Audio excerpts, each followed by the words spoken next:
right. Thank you, George Harrison. We're playing you today because it's 50 years since the album All Things Must Pass was released. It was kind of significant at the time.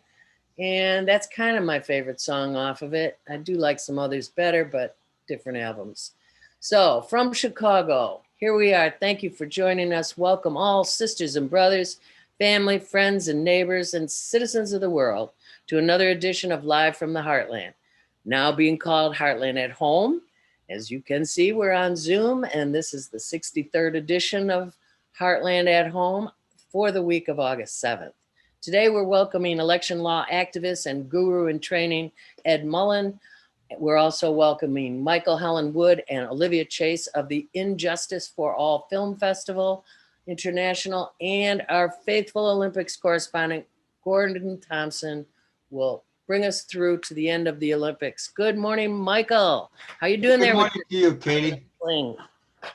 I got my arm in a sling. Yeah, I had the operation after we recorded the last show. It's been a week. I don't have any more pain. I'm getting a lot of attention. I'm watching a lot of Olympics.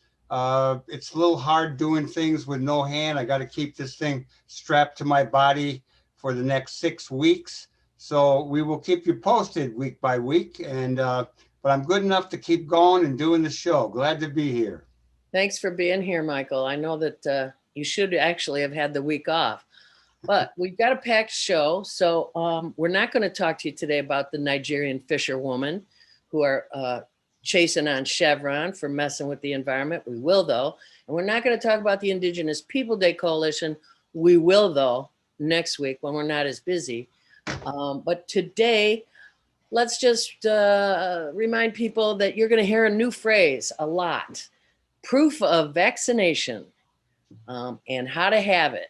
This week, President Biden actually told people what leadership looks like in vis-a-vis the vaccination program, asking states to please, governors of states to please at least get out of the way if they can't help. And he was talking to Texas and Florida, who are trying to pass anti-mask mandate laws. Well, a little bit following up on that, I did see a piece in the Washington Post by a fellow named Greg Sargent. It was an opinion piece, and he basically off of that said the Democrats should continue to get more aggressive in criticizing the Republicans. And they talked about three things: creating conflict around the virus, how they are portraying the insurrection from originally saying after it happened that it was terrible and bad and Trump played a role to now trying to deny that, and continuing to sow disruption around the outcome of the election. It's a good piece. It was a couple of days ago, Greg Sargent in the Washington Post. Well, this is the week, folks, in case you haven't been keeping up with it. And I got to credit Indivisible, which comes into my email box regularly. This is the day today and tomorrow and everything up until August 9th, I believe, to call your senators, say thank you for the good job you're doing, Dick Durbin and Tammy Duckworth, and we must have the For the People Act. For the People Act, also known as the John Lewis Act, which will set national standards that protect the vote in all federal elections. Folks are being arrested in DC for this, doing civil disobedience for this. The Texan lawmakers who left their state rather than be forced to vote on some of these voter suppression tactics are in DC also pleading with the Senate to pass the For the People Act. This is one of those moments, folks. Which side are you on? Okay, I'm going to call my senators, Katie. I promise. Okay, I'll keep with you. We're going to take a little short break. We want to thank you for listening to Live from the Heartland here on 88.7 WLUW.org worldwide. And we'll be right back with our first guest, Ed Mullen, talking about the Illinois Supreme Court after we hear a little bit from Warren Zevon. I was gambling in Havana. I took a little risk. Send lawyers, guns, and money. Dead way out of this. How?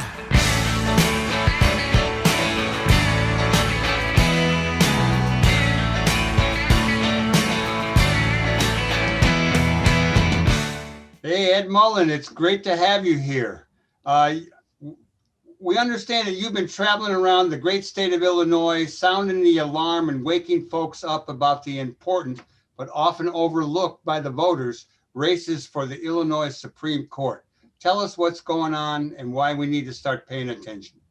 Yeah, absolutely. In Illinois, we elect judges, and judges tend to be at the bottom of the ballot, and they get a lot less attention, and there's a lot of voter drop-off. So people know who they're going to vote for president or congressperson or governor, but then when they get to the bottom of the ballot and they see the judges, they don't recognize the names and they don't pay as much attention. And in addition to that, the Republicans do pay attention more than the Democrats pay attention to the judges, and they use judicial races to bring out people for other races, and they use judicial races to win in places where they shouldn't win because the voter turnout is low. So I think the Democrats have done a very poor job over the years of using the courts as part of the electoral strategy. So when you do this barnstorming that you described to me that you are doing around the state, what in your experience are the best methods to get voters to pay attention and learn about the races that they might otherwise overlook? Well, I think we have an Illinois Supreme Court race that has an opportunity to get more attention than some of the typical judicial races. But one of the things that I've done over the years has been on the board of the Judicial Accountability PAC. And one of the things we did was the Dump Coughlin campaign a couple of years ago, which was one of the first races where a candidate was not retained for Cook County Circuit Court judge in decades. And the reason that I think that campaign was so successful is that there was a really easy story to tell about the importance of that race and the racial disparities of what that judge had done as a judge. And I think with this Illinois Supreme Court, we can tell the same types of stories because we have a Supreme Court that is currently 4-3 Democratic. And the problem is that the 3 Democratic seats in Cook County are solid Democratic seats. There are 2 counties or 2 districts outside of Cook County that are solid Republican seats. And there are 2 districts that are swing districts. So we could wind up with a 5-2 Democratic court, or we could wind up with a 4-3 Democratic court, or we could wind up with a 4-3 Republican court.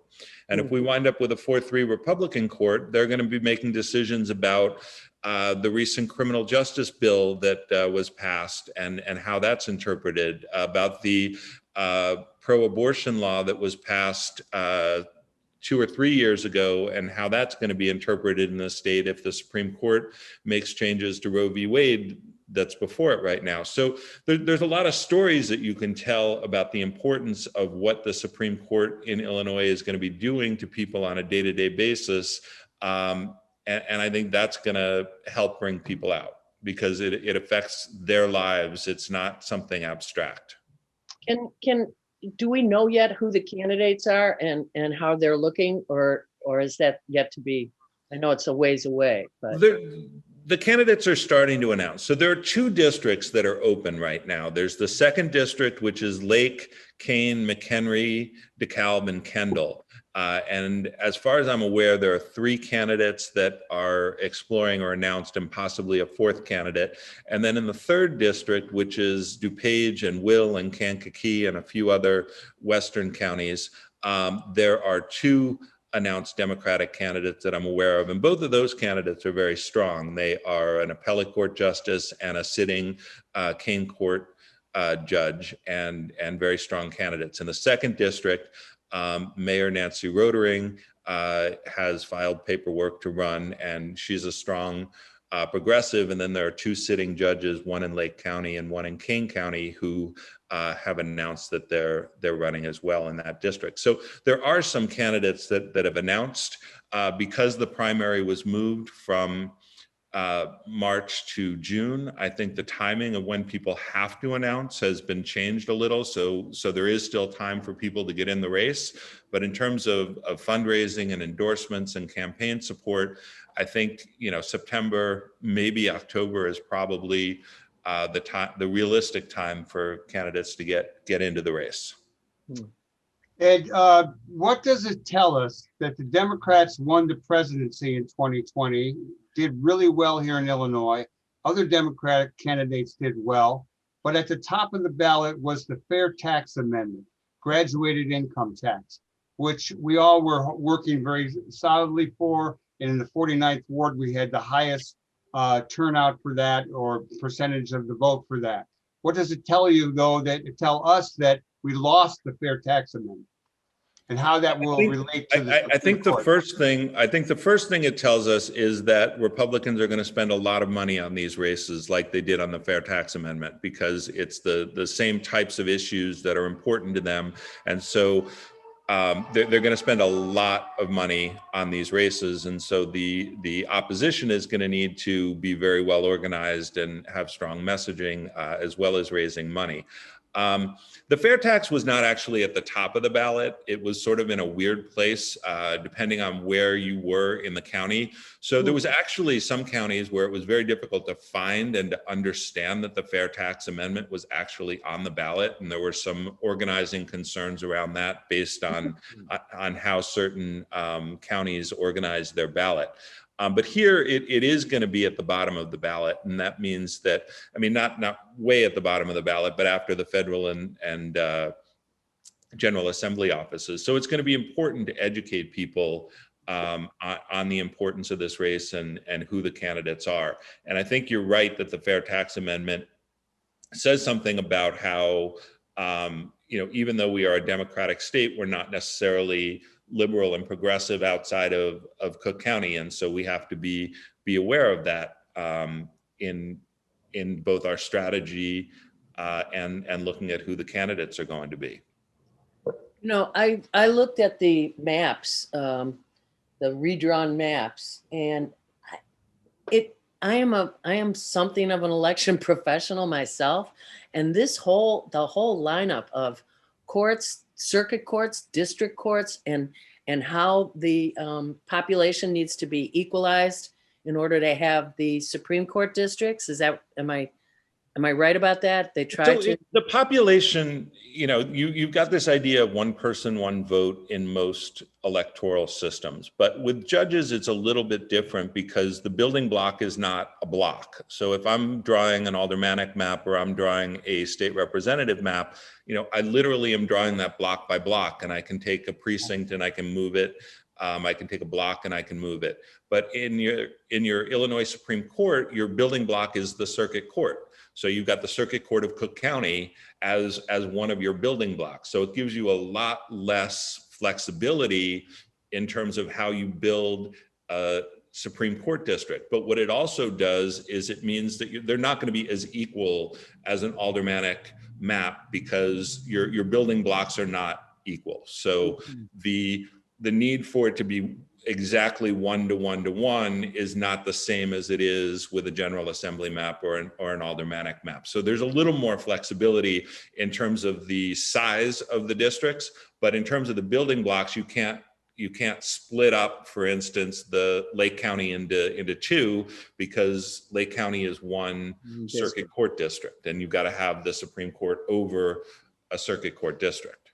You've gotten very good at explaining that to the unenlightened, the uneducated about the very confusing thing. Let me ask you one other question before we let you go. What has been the lawyers and court professionals' reactions to doing court by Zoom this whole past year and a half in Cook County, and how varied district to district is the practice of virtual proceedings? Has everyone been like our courts here? Or have everything has been remote for the past year and a half, and there has been some in-person proceedings, particularly when you're talking about criminal trials. They've been trying to bring those in order to comply with the speedy trial mandates, but even those have really been delayed. And I think from the lawyer's perspective, things like status conferences, case management conferences, and basic motion practice, doing that over Zoom is very convenient. You don't have to get in your car and drive to the courthouse and go through security and sit and wait. You just get on the Zoom call when you need to, and it saves you time, it saves your client money, and it works really well. Where it's difficult is with things like depositions, where you want to be looking at the person's reactions, you want to be showing them exhibits and documents, or when you have a witness that you're trying to question in a courtroom setting, it's much more difficult to do that over Zoom. So I think you're going to find that those things will be continued in person, and smaller things will continue to be by Zoom. And I think it's provided a lot of convenience, not only for the lawyers, but it's given clients more access to lawyers because they have more time and they don't have to bill as much for small court hearings. Ed, before we go, pretend that I'm someone that you're trying to talk to convince to pay attention to the Supreme Court. What do you tell me? What do you say about the Illinois Supreme Court and what it does and what's coming up that needs to be paid attention to? Right. So there's a 10-year term for Supreme Court justices. So this is a 10-year mistake if we mess it up. We're talking about the balance of power. So you think about how much we spent on Georgia's Senate races to make sure that Senate was in Democratic hands. This is the same type of situation where we've got to put all of those resources and energy into that race, even if it might not be our district, because we're talking about the balance of power. The Supreme Court justices appoint circuit court and appellate court vacancies. So they are setting up who the people who are going to be on the bench in the future are. So things like diversity and progressive values are really important in appointing new judges. They issue the Supreme Court rules. So when you talk about the criminal rules or pro se rules for people who are representing themselves and the ability of people to get into court, the Supreme Court doesn't just rule on cases, they set up the rules for the entire system. So there's a lot more that Supreme Court judges do than I think people really understand. And you've got to look at the whole package of what a Supreme Court justice does when you're talking about this election, because there's so much more than just saying, okay, they're going to decide on, some cases every year. They have control over, they have a lot of control over the entire legal system in the state of Illinois, and their influence is much broader than just deciding, and deciding cases is really important, but their influence is much broader than that. And I think talking about the personal impact on people, if you're a landlord-tenant issue, if you've got a criminal justice issue, whatever, this affects you. And everyone goes to court sometime, they get divorced, they file bankruptcy, whatever it is, you're going to wind up in court at some point in your lifetime. And you want to make sure that system is working for you and not against you. Ed Mullen, you are definitely the election law guru. We will come back to you as this very important election year unfurls. So stay healthy, stay strong. Thank you so much for this. All right, thank you guys. It was good to see both of you. We'll see you again. Peace Take out. care. Okay, we're going to be right back with our next guests. We're going to listen to a little bit of I've Got the Power by Snap, and we'll be back with Michael Helen Woods and Olivia Chase talking about the Injustice for All Film Festival International. Stay tuned.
don't want that. All right. Yes, thank you for choosing that song. Michael, Helen Woods, welcome to Live from the Heartland. And Olivia Chase, welcome to Live from the Heartland. Thank you so much for having us. Thank It's a you. pleasure. All right, let's kick it off, Michael. Well, this question's for Olivia, and Trinity United Church and something called the Next Movement appear to be important partners in this festival. Can you elaborate on the roots of the fest? How did it come to be? What made it happen? Give us the details. I'd love to. So Michael, you already know that I love to do backstory, right? You asked. So Trinity United Church of Christ, of course, on Chicago's South Side, has a storied history as a faith community with a strong social justice bent. In December of 2010, Michelle Alexander came to Trinity to do a talk about her new book, which is now a classic, The New Jim Crow. So we had this amazing conversation with Professor Alexander, and within 10 days, Daryl Brown, who is a longtime member of Trinity's prison ministry, put together a convening of people from all over the city, all kinds of folks. It was an amazing group of about 100 people showed up. Justice advocates, people, prison abolitionists, and people who wanted to get on board with how can we chip away at this monstrous thing, this mass incarceration. So 10 days, 100 people, and we formed a committee, a special committee of Trinity's prison ministry, and we called it the Next Movement. So we were gathering supporters, but really working hard to, we were working in coalition with other groups across the city, but trying to figure out how do we win hearts and minds? How do we educate or re-educate people? And that takes us into Curly Cohen. You may know Curly. Oh, we know Curly. Are you kidding? What can I say? Are you kidding? Well, he's Nothing more to say. Long live Curly. then okay. I'm speaking. I'm preaching to the choir here. You are. You know, he is a Wow. powerful ancestor now, and we can feel that power, right? So Curly joined the Next Movement. You know, I don't recall exactly how. We're thinking someone from our prison ministry had connection with Curly with the work the prison ministry was doing inside, because prison ministry not only does letters, but they go inside, you know. So Curly is a movie guy. there you Totally. Katie, you know. I So know. he's coming to the meetings, he's engaged in what we're doing, and we're sitting around one Saturday in October of 2013, and we're trying to figure out how to bring more people to the table, how to bring more people to this movement. And Curly stops the meeting by saying, let's have a film festival. Well, I so love this connection. I can't tell you. yeah, and he was a film guy. You know that. We hadn't met Peter yet, Peter Kuttner, but that took us into this foray of doing the Injustice for All Film Festival. So that's the connection, the full arc. Michael, have I left out anything? Now we're into our 7th iteration. This year is our 7th iteration, and at the point that Curly became an ancestor that year, I think it was 2017, we named the fan favorite award for Curly in his honor. And we're going to pay special tribute to him this year. Oh. What have I left out, Michael? Hey, I don't think you've left out anything. It's a perfect segue. And so you guys want me to continue the story about the present, or did you have a specific question? Well, we were wondering in the 7 years, it's probably more years than that now, but in all of your film festivals, did you have, some big moments, movies given their first or at minimum impactful platform here through you guys? Any of those kind of breakthrough moments for films or for filmmakers. You understand? Olivia, did you want to speak to that or? Well, two that stand out for me. One is the festival's capacity to honor young filmmakers, and particularly young Chicagoans. And I'm thinking specifically of Quinn Riley. This is a perfect arc. She's a young poet, young activist, part of BYP 100, Asada's Daughters, and you know the groups, the young folks out, doing it right now. She is also a filmmaker, and we linked her up with an amazing returning citizen who has become quite the activist. And they did a little film together, and I'll never forget that. It was a powerful experience for both of them. Tell us her name again. Quinn what? Quinn Riley. And I'm going to speak a little bit more about her, but to Olivia's point, the one that stands out for me, and Olivia has been involved with the festival from its beginning. I've been just with the last 4 years, but the film that I really think was amazing was called Sizing Barbara Sizemore. I think that was the name of it. And it dealt with a charter school on the south side of Chicago, a documentary film, and they were up for recertification. And it kind of showed the ins and outs of the school, how their whole their school culture, their enthusiasm for what they did, the commitment that the teachers and the other administrators had. And I just thought that was a phenomenal film. I think generally there are a number of films in this year's festival and in previous festivals that have been Chicago-centric or Chicago-focused. And those, because we are, in Chicago, they have a special place in our heart, so to speak. But make no mistake, the festival this year, and actually in years past, is an international festival. We have got entries from around the world. And that's what makes it kind of exciting, because to Olivia's point, when she was talking about how do we build more of a movement? How do we get people better, understanding about the direness of mass incarceration? And by the way, the rate of mass incarceration in the United States is the highest in the world. Yeah. That is something that Isabel Wilkerson.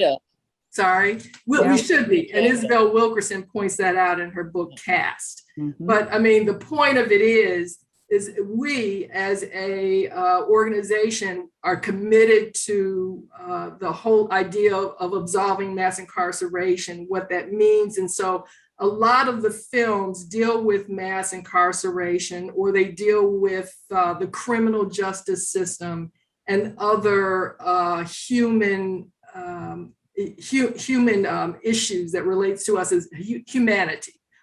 Crimes against humanity is what I meant to say. Mm-hmm. So that is, she gave a perfect segue, but I did want to speed up a little bit to give you a better understanding of where we are. The festival itself will take place August 12th through 21st of this year. The festival is free. And for the first time, it's 100% virtual. Part of this was because of, the COVID, and, we just decided to make it that way. And so we partnered with Eventive, which is a virtual film platform. And so the festival is locked and loaded and ready to go during those days. A viewer just has to go to our website and order tickets. Again, it is free. So I can't stress that enough. Our website would be www.injusticeforallff.com. So I just wanted to make sure, and it is open now for ticket ordering. So I didn't want to say that. Michael, go ahead. The other thing I wanted to say is it's a little bit more, this is the cool thing about the festival. It's a little bit more than just showing films. I mean, films is important. Don't get me wrong. because we've got 27 films. We are showing 13 shorts and then 14 full features. But we've also woven in 6 poets who will be doing spoken word on the particular topics at hand. And to Olivia's point, that does include Quinn Riley, who's a phenomenal poet in Chicago, well known in Chicago. It includes Gertie Jessica Mascarenas, another well-known poet. And believe it or not, it includes our senior pastor, Reverend Dr. Otis Moss III, who actually goes by the pen name, if you will, OM3. So, I mean, you know, that's what's kind of cool about that. Hallelujah.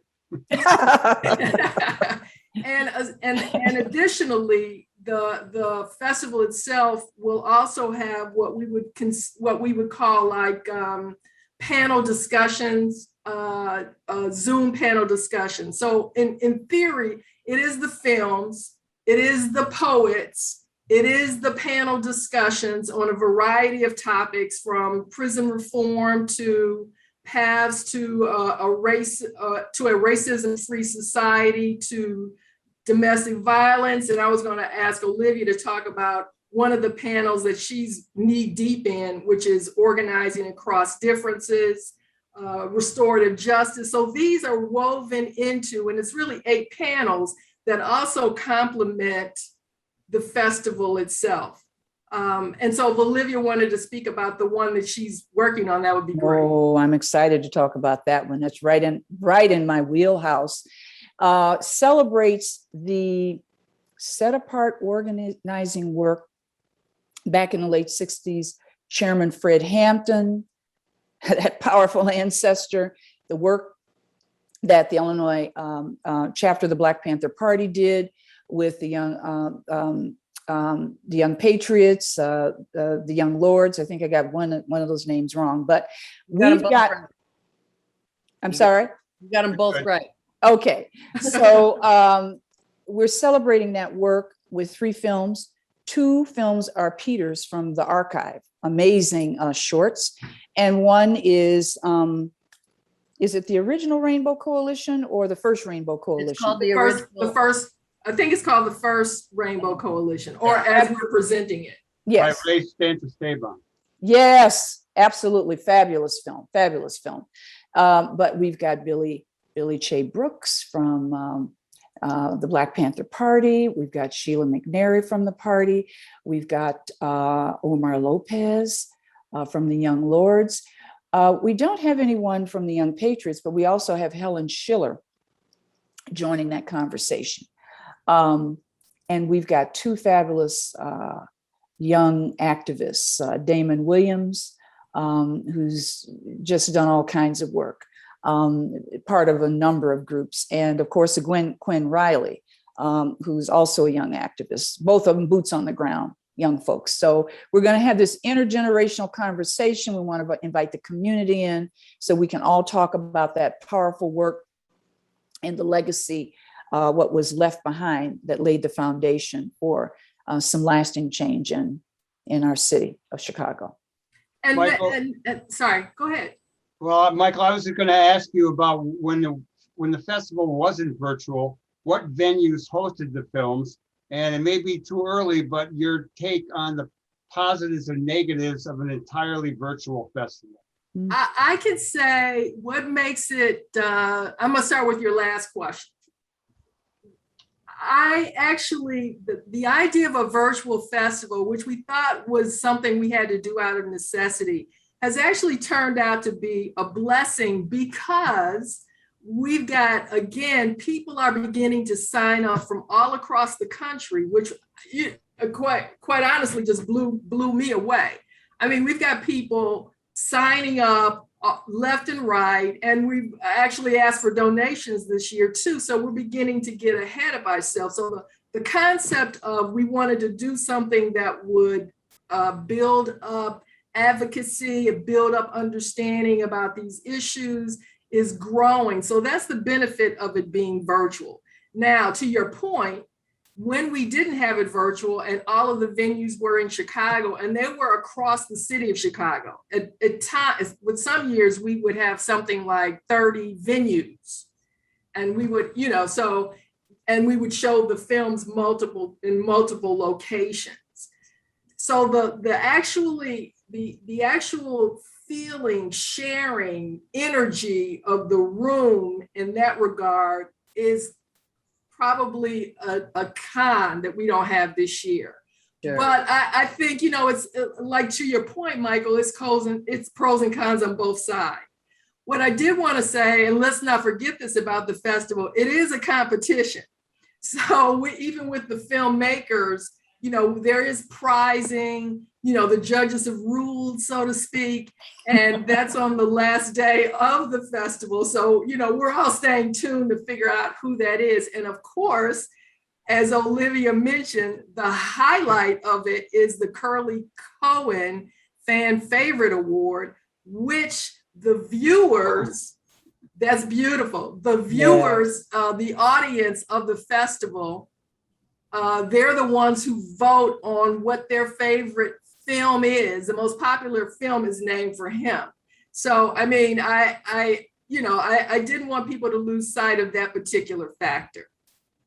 Let me ask another question quickly. What do you think it's really going to take to change the way we do mass incarceration? I mean, a film festival is a start. What kind of organizing? What kind of just how people perceive it? I mean, locking people in cages clearly that hasn't worked, and it's a big deal. It takes a lot of money. It destroys a lot of lives. And the broader, on the spectrum, what do you think we have to do? Olivia, were you going to comment? Well, I'm just going to say a couple of things. So I'm preaching to the choir here, Michael and Katie. I know you know this. Yeah. I'm learning a lot. This is capitalism. This is racial capitalism that underlies all of this, this mass incarceration piece. Again, using primarily Black and brown bodies for profit. That's one thing. The other thing is we have to continue the struggle, but we've got to bring more people into this, which is why we're doing the film festival. Okay, why we chose to do this. We've got to shift more hearts and minds. I'm feeling that we've kind of hit a point where more people they get it. And we've had some victories, the End Money Bail Coalition. Yes. Look at that. We were a part of that, along with a bunch of other groups. But it's slow, steady work. It doesn't happen like that. But we've got to bring more people into the struggle, I think. And that's kind of my thought. I don't have any big, brilliant answer for you. We've just got to keep chipping away at it. That was perfect. And, you're absolutely right. During the last election, the amount of people that chipped in to pay people's fines in Florida so that they could actually get a ballot to vote was an amazing, wonderful show of how much consciousness has been raised thanks to the sister who wrote the new Jim Crow and everything that has happened since then. We're going to have to go because we have one last guest, but can I just mention you have a great website, by the way, really good website, and an impressive list of sponsors, with sponsors being so necessary to events supporting the arts usually. How does a group stay available and, supportive and close to the grassroots organizers while simultaneously trying to get next to some money people and be, an ever greater force in the art world? I would just say it's like-minded souls, so to speak, because I know if we talk about like Euclid Methodist Church, Episcopal Church as an example, I mean, they've been involved with us as a sponsor, and Olivia knows because she's been the one who's been kind of like the point person for them, but it is like-minded. And that, Michael, speaks to what you were saying. There are a number of people are beginning to awaken and recognize the human injustices of the United States. And so seeking out, searching those folks who are like-minded and are willing to donate. And sometimes, a donation is good. I don't necessarily have to have you like boots on the ground all the time. We got people who do that and this.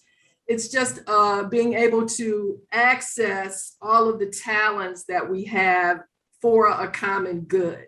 So I think that's how we kind of like take what we can from people that really support our efforts. Michael, Olivia, can't thank you enough for coming. Oh, thank you. It's been wonderful. Wonderful. We're going to look forward to meeting you in person. Everyone Absolutely. needs to go to your website and look at Injustice for All Film Festival International and sign up. Yes. And just if we got enough time, again, the website, www.injusticeforallff.com. Right on. Peace and blessings, sisters. Ashe. Same to you. Bye-bye.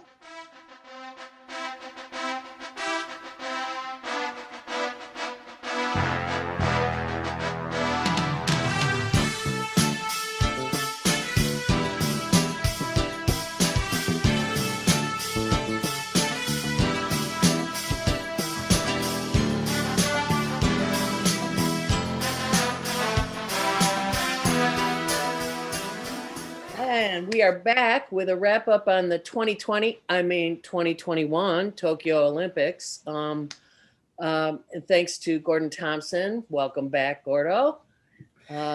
We've been thinking about you as we watch the Olympics. I didn't catch this whole story yesterday, so I'm just going to start off with I saw some bad vibes from the 4 male runners in the relay in their post-race interview. Can you tell me what happened? I missed it. Totally. Yeah, Katie. Hey, Chicago. I'm wearing my Chile Olympic shirt that I got from the Pan American Championships. An athlete was able to scan that for. Now I get a little closer. Katie, you're talking about the men's 4x100 relay. And yes, there were a lot of bad vibes because once again, the USA screwed up the handoffs. We've got amongst the 4 or 5 best sprinters in the world, but the 4x100 relay requires that you have good handoffs. It's not necessarily the 4 fastest guys, it's the 3 best stick passes that ensures the winner. So once again, the US did not practice like they should have, and they let their egos get in the way with all the managers, individual coaches saying, my guy's got to be on this team. When the pool is 6 people, they can select from 6. So instead of I'm just guessing, the US coaches just said, screw it. With all these managers, we're only going to have 1 or 2 practices and we'll let it lie. So they didn't practice much and they screwed up from the handoff from the 1 to 2 guy. One of the commentators said something about how the other teams run together a lot more and practice a lot more. And this has happened to the U.S. before. And Carl Lewis, I think today or on Thursday when we're recording, he basically was really critical of the whole thing. Yeah, we want to move past this 4x100 relay because it's a bad story, and it's just kind of repeating history over and over again of how USA kind of messes things up. We got to change our coaching paradigm within the U.S. and how we select our 4x100 relay and then use those people for practice during the year. So we tried it a few years back, but I guess it went nowhere. Hey, I want to go ahead. Give us a good story. Hey, I got 3 or 4 feel-good stories from this Olympics, and there was a whole bunch. Michael and Katie, you remember that old song, When the Moon Hits My Eye Like a Big Pizza Pie? That's amore.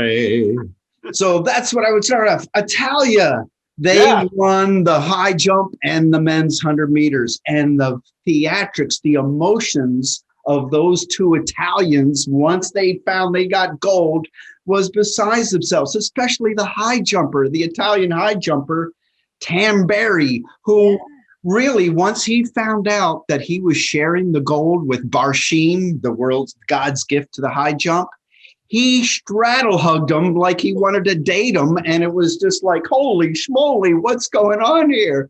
Can we have some decorum? It was unbelievable, just great show of pure emotion and joy and happiness. And hats off. And then when Tamberi had his gold in pocket, there 15 minutes later, there comes Jacobs, who was born in Texas, El Paso. Here comes Jacobs to win the 100 meters for Italy. And then Tamberi gets to celebrate with Jacobs on the track. And they just have an absolute joyous, fun national time. Katie, you mentioned in last show how the nationalistic of the USA chant and this and that gets really tiresome. And yes, it does. But really, when you focus, that's what this Olympics is. We represent countries. So getting involved with the countries a little bit is kind of cool, especially with the relays, but focusing on the individuals is what it's all about. And one individual I want to focus on is the Venezuelan triple jumper who just set a world record. And that woman, she really should be starting in the women's NBA. 6'4" tall, all lean muscle and sinew and full of power. This woman, Yulimar Rojas, not only just won the gold medal, she broke the world record, jumping over 51 feet for the triple jump. If there's any country in the world that needs a feel good, it's Venezuela. Those people are way hurting. They are suffering day to day, don't know where they can get their next meal out of the grocery market. Hooray for Venezuela and Ms. Rojas. Another feel-good story is the women's 100 meters. Jamaica, 1, 2, 3. Seeing those 3 Jamaican ladies just enjoy each other's presence, celebrating each other's really great job of a country sweeping. Hey, let's think about what Jamaica is. A couple of million people. An island in the Caribbean. It's not China. It's not USA. It's not even Germany or Mexico. It's like a limited space and a limited population. These people have got the greatest amount of fun in track and field. They love it. We can't have Usain Bolt anymore. So now we're going to enjoy these ladies, 1, 2, 3. And Elaine Thomson, not only just did she win the 100, but she came back and won and dusted the Americans in the 200. I'm not anti-USA, I'm pro-individual, but there is a couple of another good feel-good stories, and that's the 400-meter hurdles for both men and women. First came the men's race, a new world record. This Karsten Warholm, who looks like he's right out of Sears catalog in the underwear section. He looks bright-eyed, fresh-faced, doesn't like he's got a single whisker on his face. He goes out there and jams a world record, hitting his left lead leg all the way around and just forcing. He was not winning until the very end. The American is what made him set the new world record and made him just really push himself to the ultimate. And then the women's 400 hurdles, we had our own Sydney McLaughlin from right there in New Jersey, went to University of Kentucky, now's a pro, turned to pro after freshman year at UK.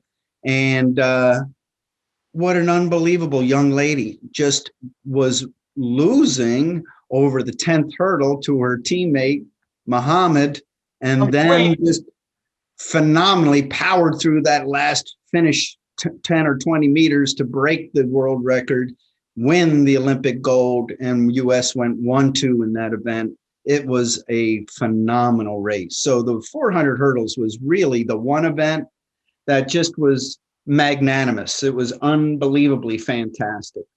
You got it on the shot put.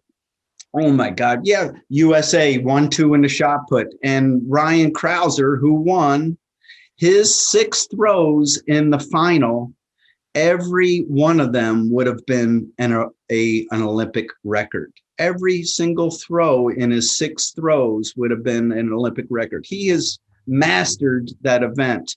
But one other American that's right on his heels and is really pushing him was the silver medalist, Jacobs. And he's just unbelievably tough. And his wife coaches him. So that was also a good USA story for ability for Michael to chant USA, USA. I'm the guy who does that, right?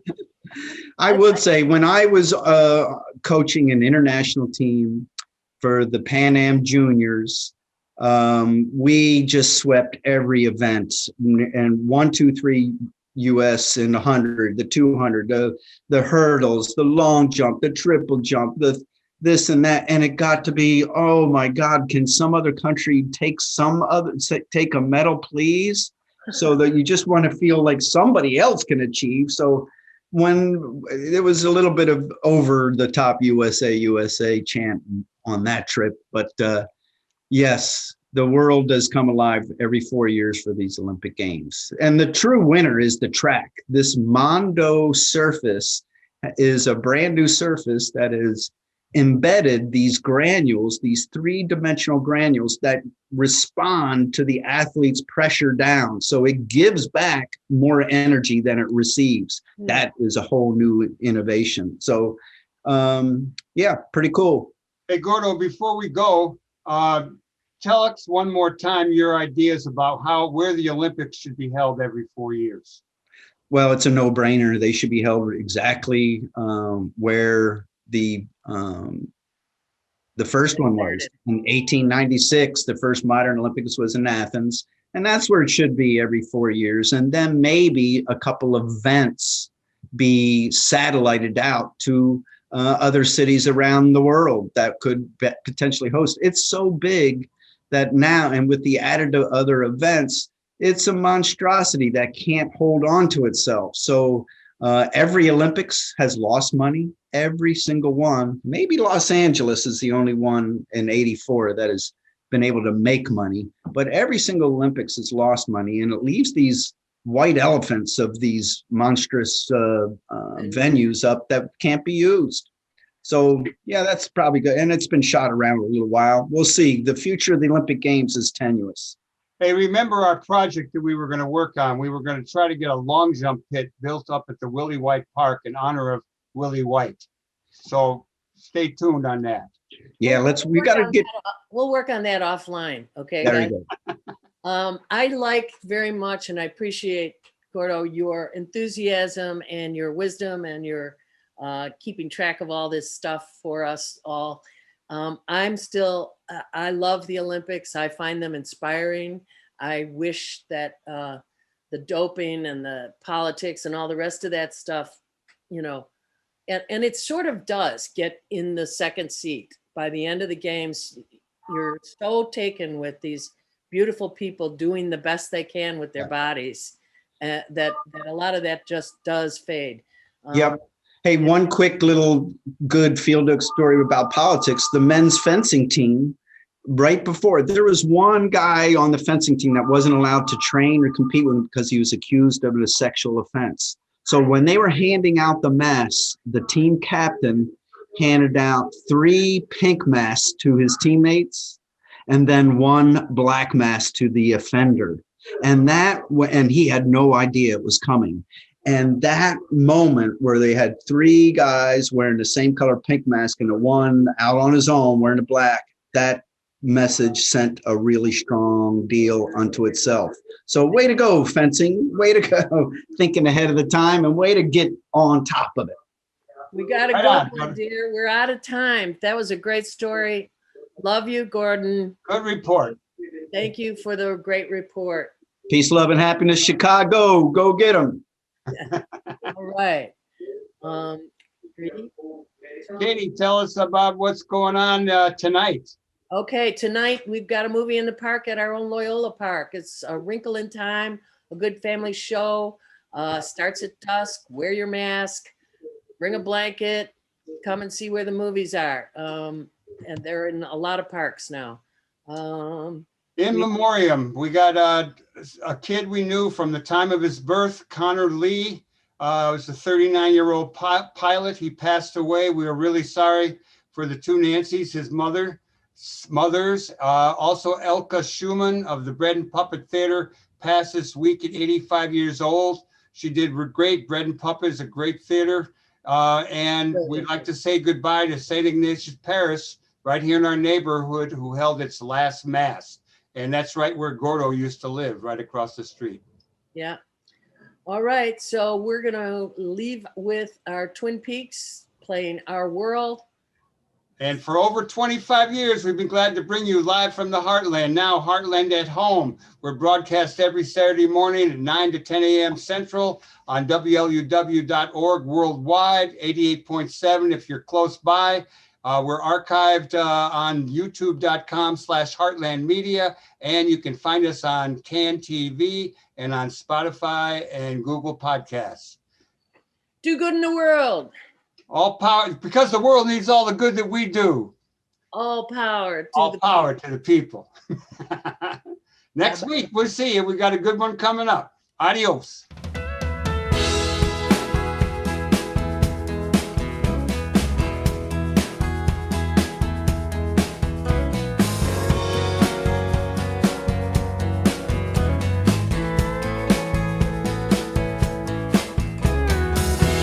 Not a slumber, not a sleepless night. Not a rave that could make it right. I was taught how to misbehave. Now I'm caught on a different way. Wake up on another day.